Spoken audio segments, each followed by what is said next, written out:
Hi, it's 31st of December, 6:47. I'm going out. I'm getting ready to go out rather for New Year's Eve. Nothing fancy, just chilling. Drinking some tea, and I thought this would be a good time to revive my YouTube account. My voice is a bit gone, so bear with me. Uh, I have a lot of things to say. I've been journaling things that I'm grateful for, things that I think I need to work on, yada yada yada. But I thought this is quite a relatable thing. Like, I don't believe in New Year's resolutions, so this is not going to be a resolution video, but there's a lot of things that I want to set intentions for. And it seems like a time in my life that I'm becoming an adult and that I want to kind of try and take a little bit seriously. These are some things in my life that it's just some areas in my life that I feel like I need to pour a little bit more love into. So I'm gonna make this quick because my chauffeur, aka my boyfriend, is gonna come pick me up in a bit. But yeah, just quick recap of 2025. 2025 was a great year. I quit my job. I started Instagram. It became a viable career option for me. A lot of great things came out of that. Came out of putting myself online. I made so many new friends and new connections. But it was also a year of a lot of chaos, a lot of uncertainty, a lot of ups and downs, a lot of crying, a lot of contemplating my life. These are my New Year reflections of a 20 something. I think a lot of these are very relatable if you are in your 20s. So let's get into it. My first intention that I've set for the new year is to pour more into my community. The last year was a roller coaster, but it was a roller coaster where my brain was very focused on myself and just myself. My life, my career, my identity, my ambitions, my future, my growth, my. Like, it was a lot of me. And like the other day, I was just spending some time with my friends who are doing insane things, and I just had a moment of damn, like, I'm so proud of my friends. Like, I look around me and I see the girls that I'm close to and that are my best friends, and I feel so grateful to be their friend. But I feel like I've never made an effort to really say that to them. And I don't want to be in a place 2 years, 3 years, 5 years down the line, or even any time down the line, where I let my community slip away from me, or I let people around me feel like they're being taken for granted. I don't think I'm a bad friend, but I don't think I'm a good friend either. I'm somewhere in between. I'm very forgetful. I don't reply to messages. I'm literally the worst texter in the world. I think of my friends, but I don't do a good enough job of telling them. And so I was just reflecting on the new year, and I was just thinking about my friends and how grateful I am to have them in my life. And for the first time, I actually messaged on my group chat this like very sweet message just telling them how thankful I am for them. And I realized I want to do more of that. Um, this is in a friend context, but I also want to do more of it for my parents, for my family, for my brother. I'm very grateful to have people in my life who show up for me and who make my dreams possible and who make me feel very safe and very secure and make me feel like the best version of myself. And I want to be the same for them as well. Oh, speak of the devil. Hi, Jashu. You've left. I just started filming my video. Bye. Number 2 I've written is be open to connection, allow for real and human connection, don't run away from feeling, meet people where they're meeting you instead of forcing it or running from it. And I think in the past year, I've become very cold hearted. Like, this year more than ever, opportunities for connection and community kept coming to me, and I kept running from it because I don't know, there's something very awkward about making new friends as an adult, you know. And not even making new friends, just like maintaining friendships as an adult is a lot harder than people realize.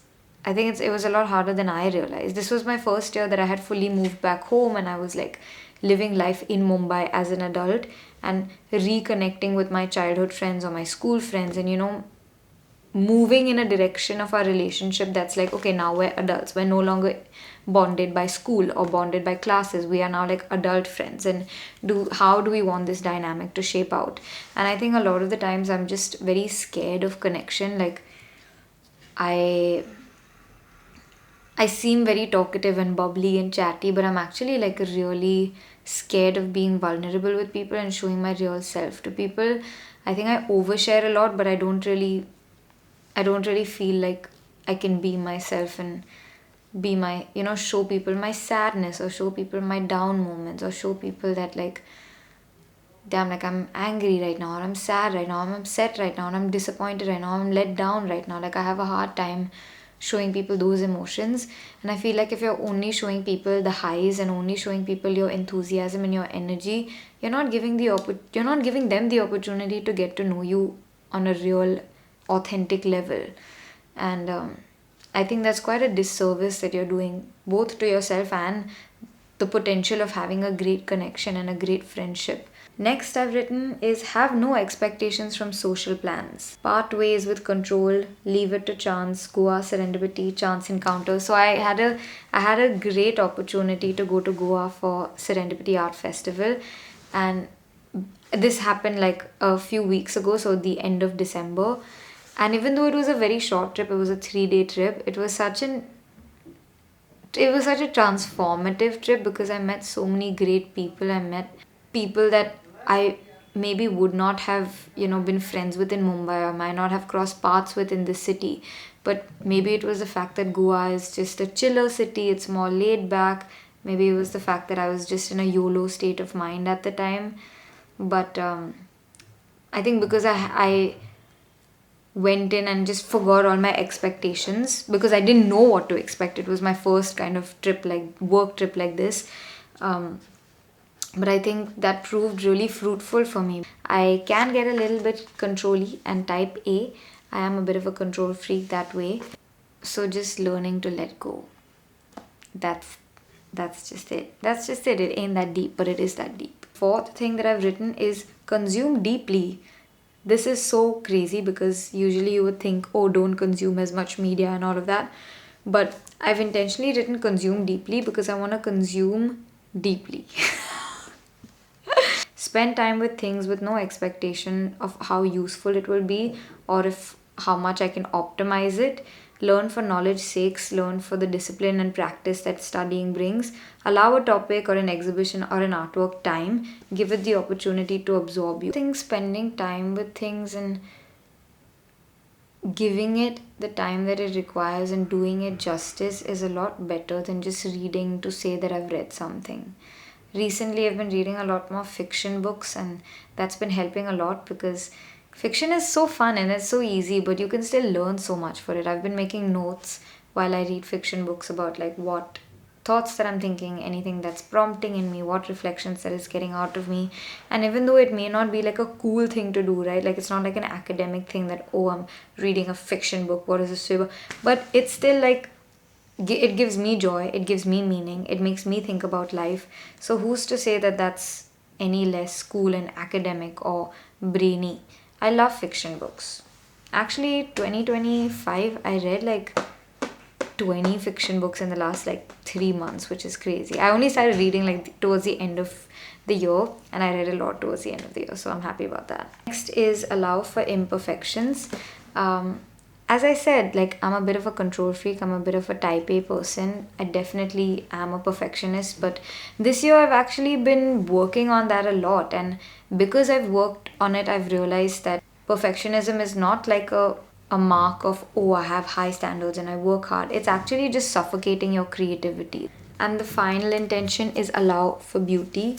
I spoke about this a bit on my story, but I don't think I allow myself to show up as a beautiful person. I think I have a lot of insecurities in dressing up and looking good and showing up as looking good. I think that inherently comes, I think that comes from the idea or this internalized belief that a woman can't be smart and beautiful, or that if I'm beautiful, people won't take me seriously. But just tackling those mindsets and working on that and showing up as beautiful and showing love to myself. So those were my intentions for the coming year. Let me know what your intentions were. I have to go now, but I wanted to do this. It's not perfect, but that's okay. That's okay, because we are not being perfect. We are allowing for imperfection. Taug. Okay, I hope you guys enjoyed. Follow for more Indian art, design, fashion, and culture. So weird saying that because this is YouTube and not Reels. But I love you and I'll see you soon.